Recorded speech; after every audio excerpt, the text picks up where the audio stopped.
We've come a long way, baby. We're almost at the end of this 10-day series, and I am super proud of you. It is not easy to join a 10-day series and make it this far into the series. Most people drop out after the first couple of days, which tells me that you are focused, you are disciplined, and you are ready to keep moving your business forward. I thought it would be great to review how far we have come. So let's just do a quickie review of all of the different tips and challenges that we have learned about over the course of the last week or so. First of all, you should have put everything into your calendar. And as you get new things in the mail and in your inbox and through text and from your kids and from your husband, you need to keep adding those to one main calendar. That calendar should function as the Bible for your brain. It is like the source of all truth. You want all calendars feeding into one main calendar. So that should be done. And you've added 30 minutes of travel time to the front and back of anything that requires you to be out of the house. And obviously, if you live in an area where travel might be 1 to 3 hours, make that travel time block as much time as you need. But 30 minutes is the bare minimum so that you are not frantic through the month of May. You also should be at this point using almost exclusively recycled content for social media. And if you have Canva, which I'm assuming most of you do, sweet ones, I want you to go in there and just type in carousel and find all the carousels that you have ever made for your business. Pull some of those out. Type in reels, type in feed posts, whatever you have in there, testimonial, social proof. Pull those out, hit the easy button, and let's make that the vast majority of your content for May. You're hitting the easy button also with captions, and you're doing some just one word or one sentence captions in the month of May. Remember that your followers are just as busy as you. So don't overload them with a 13 paragraph caption that they don't want to read. It fatigues your audience. And too much of that, honestly, you overwhelm them too much and they're going to hit unfollow. You also took 10 to 30 old captions, fed them into your AI of choice. I love ChatGPT, and you reworded them. Well, he reworded them. And so your captions for the entire month are done as well. You are no longer the family secretary, right? Tell me this is true. Your family is now adding what they need to your Walmart grocery order or your grocery store of choice. And you, sweet one, this is really important. So lean in. Are you looking me in the eye right now? Okay. You're reminding yourself to stop doing everything for them and helping them take ownership of what they want and need. We're trying to raise responsible adults. Yes. So have your entire family help you. Stop being the be all end all and let them take responsibility. This will serve them so well as they go through life. You also hit the easy button with meals. So what I would love is Monday night is pizza night for you, and Friday, let's say, is rotisserie chicken, and you're just doing some of those ideas where you're just able to get meals on the table for your family without feeling like you need to be a five-star restaurant, and you are taking the pressure off yourself in the month of May. So important. You purchased all those gifts by this point, right? Because you could have done that task in 3 minutes. All you had to do was open up Amazon or Walmart or Target and buy a dozen, however many you need, of gift cards. I like Amazon because they sell them in those beautiful tins, so you don't have to wrap, or you could just do little tiny gift bags with a little sheet of tissue paper and get all of that done. When I see people saying that they spent 3 days making teacher gifts by hand, oh, I just want to cringe because I know how stressed out they probably were. And ladies, when we're stressed out, we tend to take it out on our families. Don't do that. Teachers and the people that you want to get gifts for, truthfully, they prefer Amazon gift cards because then they can get whatever they want. All right. You're also hyper focusing on selling just one thing this whole month, right? You're not confusing your audience. You're having all roads lead to one offer, one product, or one service. And this is so helpful because number one, you can make your calls to action really simple because you know exactly what your calls to action are all month. But it's good for your audience to hear repeated messaging like that. And you had ChatGPT write all your calls to action, yes, related to the one main thing that you're going to be focused on selling. That way you can use those everywhere. Like you might have asked for, I need 8 for my newsletters. I need 25 for my reels. I need 30 for my Instagram stories. You've dedicated a buffer block every week in May, an appointment you keep with yourself that you honor. You promise yourself that that 3 to 4 hour block, don't tell me you don't have time. We have 168 hours in a week, I think is what it is. And you can block 3 to 4 hours for catching up. If you get interrupted when you're doing that block at home, go to a coffee shop, put on noise canceling headphones, and use that buffer block every week to have some breathing room and some catching up time.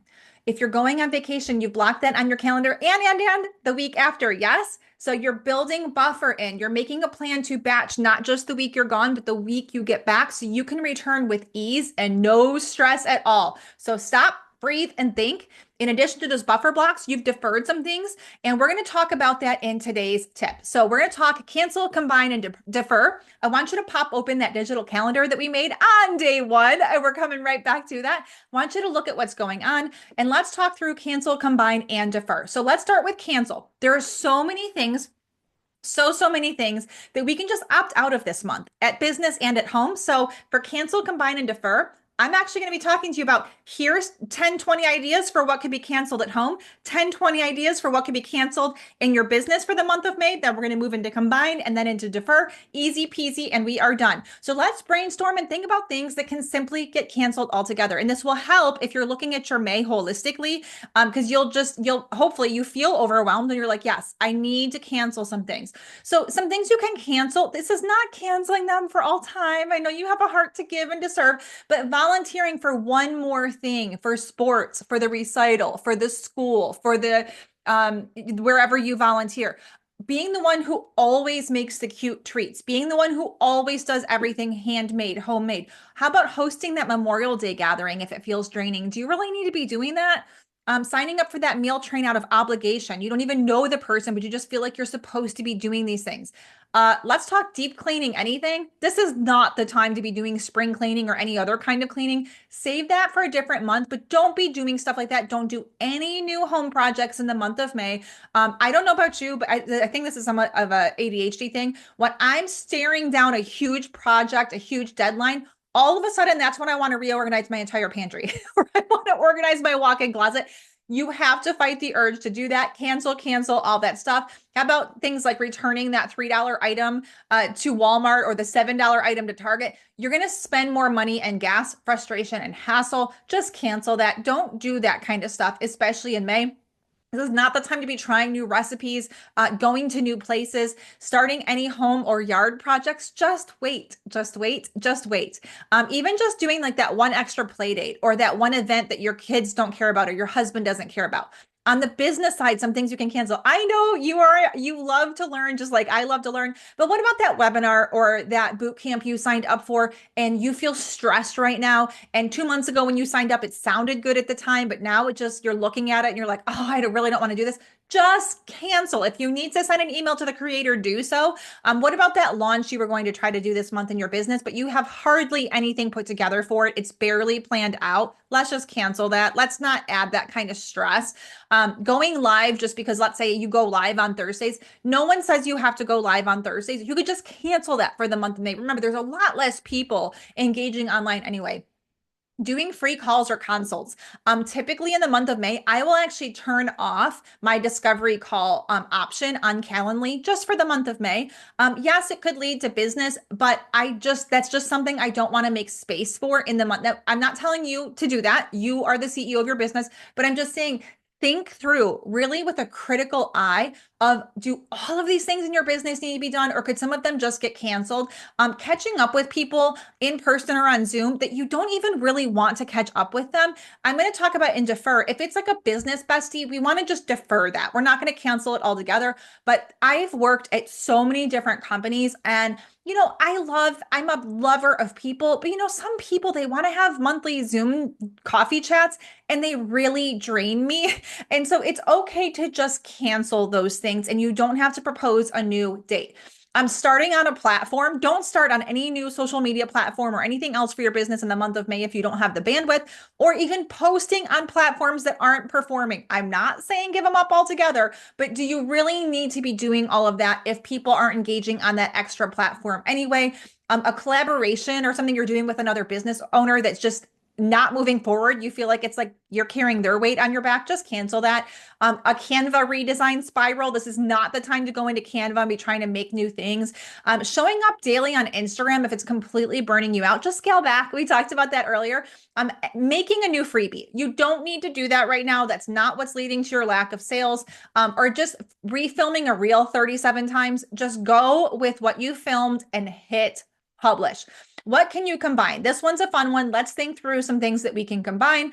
Body doubling is huge. If you have ADHD, being on the phone or on Zoom while you're running errands or while you're doing chores, oh my word, it is so incredibly helpful. When I lived in New York, one of my very best friends, she would come over to my house and just sit on the floor while I cleaned. And then I would go to her house and just sit on the floor, room to room while she cleaned. We weren't helping each other clean. We were spending time together and it was so helpful. Combining like a grocery store run with picking up your kids from school or picking up groceries, combining like let's say you have to do something big in your house or in your yard. Why don't you pick one of your kids and just rotate through them and just have them sit with you and spend time with you so that you're kind of doubling up on getting some one-on-one time with your kids or with your husband while you're completing a project. That doesn't mean you get them doing the project with you, but just almost like body doubling where they sit with you while you're doing it and you can get some good quality time in. When you're meal prepping, don't just meal prep for yourself. Pack those kids' lunches for the month of May. You don't have to do it for the whole school year, but we want to try to get as many legs from what we're doing as possible. You could write things for your business. This is kind of combining home and business, but like you're waiting in the car pickup line, why not work on your Instagram captions or why not work on repurposing and rescheduling those old carousels or reels? Dropping off teacher gifts. Don't go on a separate day. Do it on the locker clean out your locker day or the field day. Just trying to always be thinking about like if you're washing dishes and you've got a recording for your business you wanted to watch, a training or something, do it while you're washing dishes. Prop up your phone in the window or on the wall and do that. So the more things you can combine, the better. And for your business, can you combine Instagram content with email content? I don't love that all year round, but for sure in the month of May, it can be really helpful. When you're doing client calls, checking in on timelines and things like that. How about combining when you do your monthly books, your taxes, your bookkeeping, combining that with tracking other metrics. You're looking at numbers anyway, you're crunching numbers anyway. So just combine those two activities.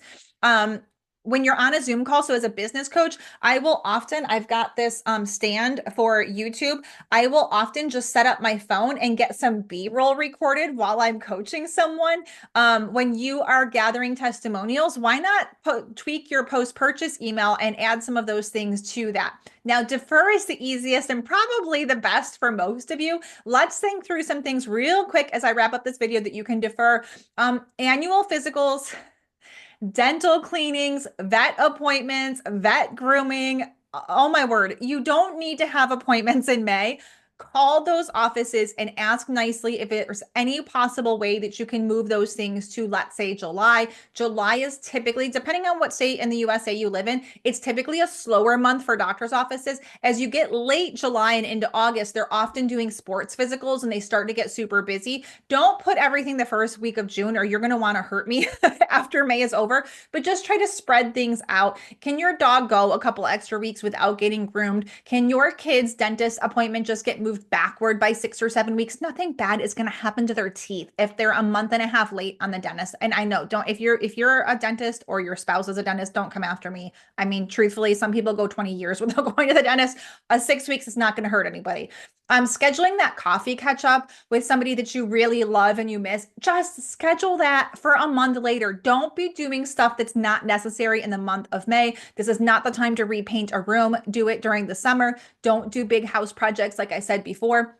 This is not the time to do a review of your budget and your insurance. Again, do that a different month. This is not also the best time for sleepovers, big family events, big friends events, unless it fills your cup. So often we agree to things and then as that date gets closer, we dread it. So just don't do that. See if you can move things to June, July, or August. And then with people you really love to spend time with, Zoom or in-person happy hours or coffee chats or catch-ups, that you don't want to just cancel it. But I literally just send text to people. I'm just like, hey, I was really looking forward to this, but I am swamped. Would it be so bad if we could just move this to July? You know what people will say? Oh my gosh, I'm drowning too. Yes, thank you. Let's do that. So you're also doing a favor to other people who are just as busy in your business. Oh my gosh, I don't know what it is, but for some reason you are so, I do this too. We get so busy in the month of May, but yet we're like, this is the good time to come out with a new freebie. I should launch something. I should create a new course. No. So we're not going to do these things. We're going to delay them to the summer or fall. Building out a whole email funnel, launching anything new, creating a freebie or course from scratch this month, not a good idea. Filming videos for a course that has no hope in the world of getting launched anyway remotely soon. Don't try to film all the videos in May if you don't have to. This is not the time to rebrand or redo your entire website or work with a copywriter who's going to need a ton of stuff from you. Not the best time usually to hire. It's very unfair to that person because you probably won't be able to onboard them appropriately. Again, I don't know what it is, but it's almost like the more stressed we are, the more we're like, I need to do a huge business overhaul. I might pivot. I might burn down my offer suite and make something new. So resist that temptation as much as possible. This is not the time to get started on a new platform like Pinterest or YouTube or a podcast. This is not the time to buy new software for your business and try to learn the new software. This is not the time to join a boot camp, a webinar, a course, a coaching program. You want breathing room. So look at your calendar right now. What can you do? I want you to look at it with a hard, cold, critical eye. And I'm telling you right now, no one's going to protect your heart. No one is going to protect your schedule. No one's going to protect your energy. No one's going to protect your physical and emotional health the way that you will. So don't wait for someone else to say, oh my gosh, you look like you're drowning. Should we cancel our lunch date tomorrow? No, no one's going to do that. You have to protect this time. So please, sweet one, look at all that's going on and figure out what can you cancel? What can you combine? What can you defer? I want you to look at your schedule the second this video ends and see what you can move, cancel, or combine. And we're almost to the end of this 10-day series, but I hope it's been filling up your cup for you. And I hope that it's been helping you one tiny practical baby step at a time. I've had people reach out. I can't believe you're doing this. This seems like it would take so much time.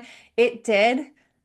But I love you and I am for female entrepreneurs. And what makes my heart beat faster is I want you to be a warrior. I want you to be a champion. I want you to be able to build the business of your dreams without sacrificing your personal life to do it. So this series is my way of giving back to you. I am so dang thankful for you. We've got a couple of days left and I am cheering you on so hard all the way here through the end.